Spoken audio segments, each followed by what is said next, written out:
நோட்ஸ்னா நீங்க எல்லாம் சேர்ந்து ஒரு முனைன்னா அந்த கேப் பார்த்தீங்களா அது நோடு ஒரே இடம் எண்டுனா வார்ப்புமா ஒரு இடம் ஒன் எண்ட் நோட்ஸ்னா டபுள் த்ரெட்ஸ் அம்மா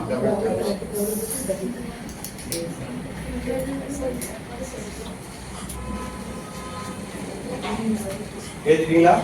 எஸ் சார் ஓகே சார். சும்மா எழுதிட்டீங்களா புரிஞ்சு எழுதுனீங்களா? புரிஞ்சுதா? ஒரு வார்ப்பு சேலை தயார் பண்ண வார்ப்பு கணக்கு போடுறது அதனுடைய டீடைல்ஸ் தான் இப்போ கொடுத்துருக்கு. ஒரு பேசிக் இது வந்து ஒரு பேசிக் தான். வீட்டினுடைய அளவு மாறும்போது அது கணக்கு ஆட்டோமேட்டிக்கா மாறும். சரிங்களா?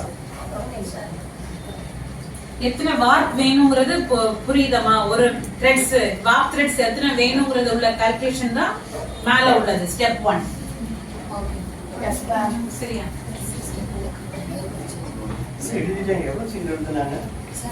த்ரெட்ஸ் வேணும்ங்கறத நம்ம முடிவு பண்ணனும். சோ நம்ம அன்னைக்கு கிளாஸ்ல நம்ம சொல்லி 1 இன்ச்சுக்கு எத்தனை எண்ட்ஸ் வருது. சோ இங்க 1 இன்ச்சுக்கு அவங்க 90 கொடுத்திருக்காங்கன்னு நினைக்கிறேன்.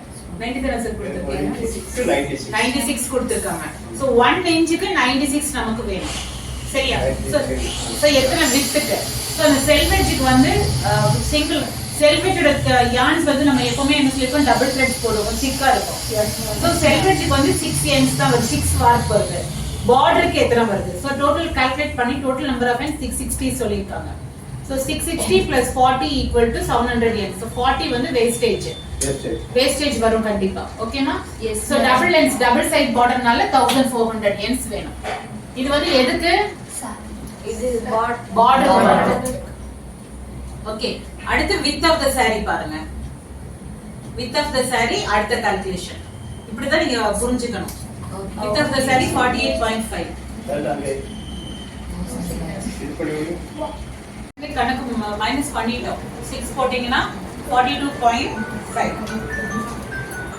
ஓகே. சரிடா நான் எழுதுறேன்